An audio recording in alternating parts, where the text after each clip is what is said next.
जी घटना घडलेली आहे त्याचा आणि संस्थेचा आत्ता संबंध जोडणं करायची चुकीचं राहील.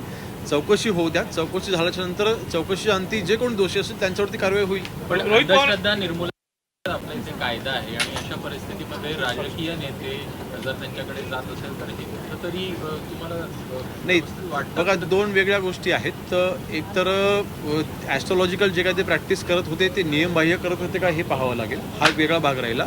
आणि महिलांच्या बाबतीमध्ये जी तक्रार झालेली आहे हा वेगळा भाग झाला. हे दोन वेगळे गुन्हे आहेत.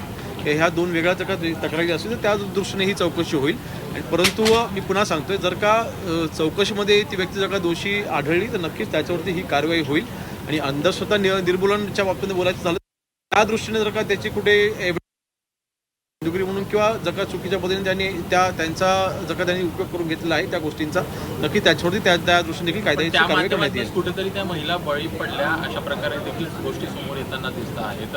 ज्या काही महिला आहेत त्यांचे व्हिडिओज देखील आहेत आणि त्या व्हिडिओच्या माध्यमातून कुठेतरी ब्लॅकमेलिंग देखील होत होतं. अशा प्रकारच्या गोष्टी समोर येत आहेत. आताच त्यांना खरं तर आजच अटक झालेली आहे. त्यांच्याकडून मला वाटतं जेव्हा स्टेटमेंट्स घेतल्या जातील आणि त्यानंतर चौकशी ही आता चालू झालेली आहे. आणि चौकशीच्या सुरुवातीलाच मी आता काही बोलू शकणार नाही, परंतु एका गोष्टीची खात्री मात्र नक्की देतोय की ह्या व्यक्तीची चौकशी करत असताना ही निष्पक्ष चौकशी होईल आणि चौकशीच्या अंती दोषींवरती नक्कीच कडक कारवाई करण्यात येईल. उद्या गुढीपाडवा आहे, परवा ईद आहे. मुंबईमध्ये अनेक ठिकाणी अलर्ट आहेत, अनेक वास्तूंना धमक्या आलेल्या आहेत. असं असताना कशी सुरक्षा व्यवस्था असणार, कारण दोन मोठे सण बॅक टू बॅक येतात. मला वाटतं मुंबईमध्ये वर्षाला अनेक सण साजरे होत असतात आणि हे सण साजरे होत असताना आजपर्यंत कधीच गालबोट लागलेला नाही.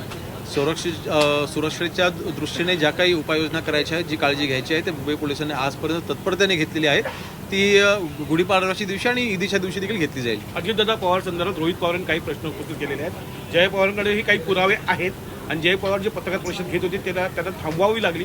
कोणाचा तरी दबाव आहे आणि त्यानंतर पत्रकार परिषद घेऊन मी खुलाशी करणार आहे, रोहित पवार म्हणाले. मला वाटतं रोहितजींची आणि माझी याबाबतीत कुठली अजूनपर्यंत चर्चा नाही, परंतु जर का त्यांनी जे काही एव्हिडन्सेस CID ऑफिसरना दिलेले आहेत, नक्कीच जी काही CID मार्फत चौकशी चालू आहे त्यांनी जे पुरावे दिलेले आहेत ते देखील कन्सिडर करूनच चौकशी पूर्ण होईल.